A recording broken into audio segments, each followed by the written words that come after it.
ಮಹಿಳಾ ಸಂಘದಿಂದ ತುಂಬಾ ಅಪರೂಪವಾದ ಕಾರ್ಯಕ್ರಮನ ಹಮ್ಮಿಕೊಳ್ತಾ ಇದೀವಿ. ಹೌದು, ಎಲ್ಲ ಮಹಿಳೆಯರಿಗೂ ಉತ್ಸಾಹ ಬರುವಂತ ಕಾರ್ಯಕ್ರಮ ಇದು. ಸಂಸಾರಕ್ಕೆ ಸಂಬಂಧಪಟ್ಟ ಕಾರ್ಯಕ್ರಮ. ಗೊತ್ತಾಯ್ತು. ಅದೇನೋ ಪ್ರೈಸ್ ಅಂತೆಲ್ಲ ಹೇಳ್ತಾ ಇದ್ರು. ನಿಜ. ನಮ್ಮ ಮಹಿಳಾ ಸಂಘದ ಮೆಂಬರ್ಗಳ ಮನೆಗಳಿಗೆ ವಿಸಿಟ್ ಕೊಡ್ತೀವಿ. ಯಾವ ಮನೆಯಲ್ಲಿ ಯಾರ್ಯಾರು ಹೇಗೆ ಸಂಸಾರ ನಡೆಸ್ತಾ ಇದಾರೆ ಅಂತ ಚೆಕ್ ಮಾಡ್ತೀವಿ.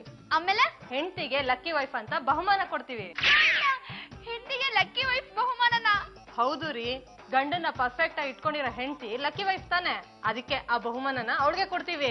ಹೆಂಡತಿಗೆ ಬ್ಯಾಂಕ್ ಚೆಕ್, ಗಂಡನ್ಗೆ ಕತೆ ಬುಕ್ಕು. ಹಾಗಾದ್ರೆ ಆ ಬಹುಮಾನ ನನ್ಗೆ ಬರುತ್ತೆ? ಬರೀ ಬಹುಮಾನ ಅಷ್ಟೇ ಅಲ್ಲ ರೀ, ಸರ್ಟಿಫಿಕೇಟ್, ಸನ್ಮಾನ, ಪೇಪರ್ ಅಲ್ಲಿ ಹೆಸರು.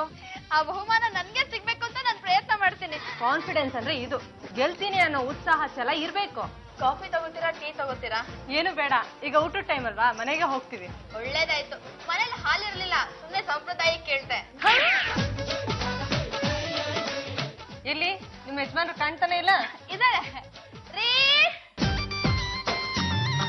ಮೇಡಮ್ ನಮಸ್ಕಾರ.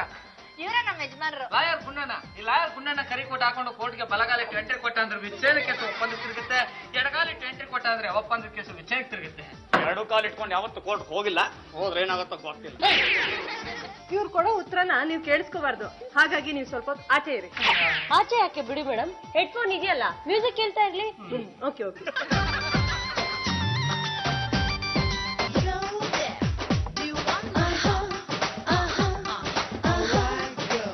ನಿಮ್ಗೆ ನಿಮ್ ಗಂಡನ್ಗೆ ಪ್ರೀತಿ ಹೇಗ್ ಶುರು ಆಯ್ತು? ಅದೊಂದ್ ದೊಡ್ಡ ಕತೆ. ನಾನೊಂದಿನ ಕೋರ್ಟ್ ಹೋಗಿದ್ದೆ. ಆಗ ಇವರು ವಾದ ಮಾಡ್ತಾ ಇದ್ರು.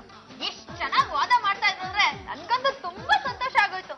ಯಾರು ಇವ್ರು ಅಂತ ಜಡ್ಜ್ ನ ಕೇಳ್ದೆ. ಇವ್ರು ಫೇಮಸ್ ಲಾಯರ್ ಗುಂಡಣ್ಣ ಅಂತ. ಇವ್ರು ಯಾವ ಕೇಸ್ ಹಿಡಿದ್ರು ಗೆದ್ದೇ ಗೆಲ್ತಾರೆ ಅಂದ್ರು. ಅವತ್ತೇ ಮನ್ಸ್ ಕೊಟ್ಬಿಟ್ಟೆ, ಕೈಯೂ ಹಿಡಿದ್ಬಿಟ್ಟೆ. ನಿಮ್ಗೆ ಮನೆ ಖರ್ಚಿಗೆ ದುಡ್ಡು ಕೊಡ್ತಾರಾ? ಅಯ್ಯೋ, ನಾನ್ ಕೇಳಕ್ ಮುಂಚೆನೆ ಕೊಟ್ಬಿಡ್ತಾರೆ.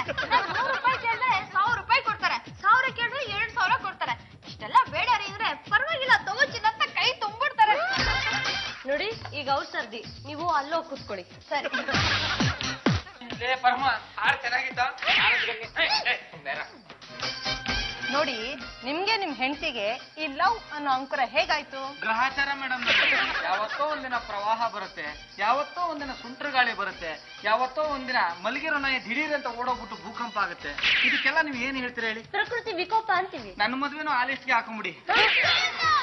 ಅಲ್ಲ, ನಿಮ್ ಹೆಂಡತಿ ನಿಮ್ಮನ್ನ ಕೋರ್ಟ್ ಅಲ್ಲಿ ನೋಡ್ ಮೆಚ್ಚಿದ್ರ ಇಲ್ಲ ಪಾರ್ಕ್ ಅಲ್ಲಿ ನೋಡಿ ಇಷ್ಟಪಟ್ರ? ಕೋರ್ಟು ಇಲ್ಲ, ಪಾರ್ಕು ಇಲ್ಲ, ಕಬ್ಬನ್ ಗದ್ದೆ ಮೇಡಮ್ ನೋಡಿ. ನೀವು ನಿಮ್ ಹೆಂಡತಿ ಮನೆ ಖರ್ಚಿಗೆ ದುಡ್ಡು ಕೇಳಿದಾಗ ಕಡಿಮೆ ಕೊಡ್ತಿರೋ ಜಾಸ್ತಿ ಕೊಡ್ತಿರೋ? ನೋಡಿ ಮೇಡಮ್ ನವ್ರೆ, ಕೋರ್ಟ್ ಇಂದ ಬರ್ತಾ ಇದ್ದಾಗೆ ಗೋಳಿಕೊಂಡ್ಬಿಡ್ತಾಳೆ. 1000 ಕೊಡು, 2000 ಕೊಡು, 3000 ಕೊಡು ಅಂತ. ನನ್ ಕೋರ್ಟಲ್ಲಿ ಎಷ್ಟು ಮಿಕ್ಕಿರುತ್ತೋ ಅಷ್ಟು ಕೊಟ್ಬಿಡ್ತೀನಿ. ಲೆಕ್ಕ ಇಲ್ಲ, ಪಕ್ಕ ಇಲ್ಲ. ಸರ್ಕಾರಕ್ಕೆ ಹೋದ ಹಣ, ಸ್ಮಶಾನಕ್ಕೆ ಹೋದ ಹೆಣ, ಆ ತರ ಆಗಿದೆ ಗ್ರಹಚಾರ ಮೇಡಮ್ ನವ್ರೆ. ಇವತ್ತಿನ ಪರ್ಫಾರ್ಮೆನ್ಸ್ ಅಷ್ಟಕ್ಕಷ್ಟೇ. ಮತ್ತೆ ನಾವು ನಾಳೆ ಬಂದು ಕಂಟಿನ್ಯೂ ಮಾಡ್ತೀವಿ.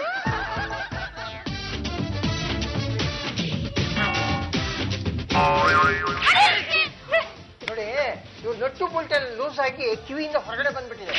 ಡಾಕ್ಟ್ರೆ, ನನಗೆಲ್ಲ ಸರಿಯಾಗಿದೆ. ಎಲ್ಲ ಸರಿಯಾಗಿದ್ರೆ ಇದೇನ್ರಿ ಇದು? ಅವ್ರಿಗೆ ಗೊತ್ತು, ಚೆಕ್ ಮಾಡ್ತಾರೆ. ನೀವು ಸುಮ್ನಿರಿ. ನೀವು ಚೆಕ್ ಮಾಡಿ ಡಾಕ್ಟ್ರೆ. ಆಗ್ಬಾರ್ದಾಗಿತ್ತು. ಏನಾಗಿದೆ? ನೋಡಿ, 2 ನರ ಇರುತ್ತೆ. ಒಂದು ಸತ್ತಿದ ನರ, ಒಂದು ಸುಳ್ಳಿನ ನರ. ಅವೆರಡು ಜಾಮ್ ಆಗ್ಬಿಟ್ಟು ಒಂದಕ್ಕೊಂದು ಸೇರ್ಕೊಂಡ್ಬಿಟ್ಟಿದೆ. ಅದಕ್ಕೆ ಒಂದ್ಸಲ ಸುಳ್ಳು ಹೇಳ್ತಾರೆ, ಒಂದ್ಸಲ ಸತ್ಯ ಹೇಳ್ತಾರೆ. ಹೌದು ಡಾಕ್ಟ್ರೆ, ನಿನ್ನೆ ಮಹಿಳಾ ಸಂಘದವ್ರು ಬಂದಿದ್ರು. ಇವ್ರು ಏನೇನೋ ಮಾತಾಡ್ಬಿಟ್ರು. ಅದೆಲ್ಲ ತಮಾಷೆಗೆ ಅಂತ ನನಗೆ ಗೊತ್ತು, ಆದ್ರೆ ಮಹಿಳಾ ಸಂಘದವ್ರು ಗೊತ್ತೇ ಆಗ್ಲಿಲ್ಲ. ಇವ್ರ ಮಾನಸಿಕ ಪರಿಸ್ಥಿತಿ ಸರಿಗಿಲ್ಲ. ಅವಾಗ ಹುಚ್ಚುಚ್ಚಾಗಿ ಆಡ್ತಾ ಇರ್ತಾರೆ. ನೀನು ದುಡ್ಡು ತಗೊಂಡ್ತಾನೆ ಸುಳ್ಳು ಸರ್ಟಿಫಿಕೇಟ್ ಕೊಟ್ಟಿದ್ದು ಯಾರ ತಲೆ ಕಟ್ಟಿದೆ? ನೀವುಂಟು, ನಿಮ್ಮ ಹೆಂಡತಿ ಉಂಟು. ಅದೇನೋ ಪ್ರೈಸ್ ಇಟ್ಟಿದ್ದಾರೆ, ಸುಳ್ಳು ಸರ್ಟಿಫಿಕೇಟ್ ಕೊಡೋದು ಕೊಟ್ಟೆ. ಅಯ್ಯೋ ರೀ, ನಮ್ಮ ಮುಂದೆನೆ ನಾಟಕ ಮಾಡ್ತೀರಾ? ನೀವು ಮಹಿಳಾ ಸಂಘದವರು ಯಾರಿಗೇನ್ ಬಹುಮಾನ ಕೊಡಬೇಕು ಅಂತ ಇದ್ರು ಅದನ್ನ ನನ್ನ ಹೆಂಡತಿಗೆ ಕೊಟ್ಬಿಡಿ. ಈ ಲೋಕದಲ್ಲಿ ಇಂಥ ದರಿದ್ರವಾದ ಸಂಸಾರಗಳು ಇದ್ಬಿಟ್ರೆ ಮುಗೀತು ಕತೆ. ಕೊಡ್ಲಾರಿ ಅವ್ರೆಲ್ಲ ಹೋದ್ರು ಬಿಡಲೆ, ಬಹುಮಾನ ಕ್ಯಾನ್ಸಲ್ ಆಯ್ತು. ರೀ, ನೀವು ಸ್ವಲ್ಪ ಕೋಆಪರೇಟ್ ಮಾಡಿ ಚೆನ್ನಾಗಿ ಆಕ್ಟ್ ಮಾಡಿದ್ರೆ ಬಹುಮಾನ ನಮ್ಗೆ ಸಿಕ್ಕಿತ್ತು. ನನ್ ಲಕ್ಕಿ ವೈಫ್ ಆಗ್ತಿದೆ, ನೀವು ಪರ್ಫೆಕ್ಟ್ ಹಸ್ಬೆಂಡ್ ಆಗ್ತಿದ್ರೆ. ಸುಮ್ನೆ ರಮ್ಮ, ಒಂದು ಸಲ ಪರ್ಫೆಕ್ಟ್ ಹಸ್ಬೆಂಡ್ ಆಗ್ಬಿಟ್ರೆ ಪ್ರತಿ ಸಲನೂ ಪರ್ಫೆಕ್ಟ್ ಹಸ್ಬೆಂಡ್ ಆಗ್ಬೇಕಾಗತ್ತೆ. ಜೀವನ ಪೂರ್ತಿ ತೊಂದರೆ ಅನುಭವಿಸ್ಬೇಕಾಗತ್ತೆ ಅಂತ ಯಾರೋ ಒಬ್ಬರಿಂದ ತಿಳಿಯಿತು. ಯಾರೇ ಹೇಳಿದ್ದು? ನಟ ಭಯಂಕರ ಪರಮೇಶ್ವರ.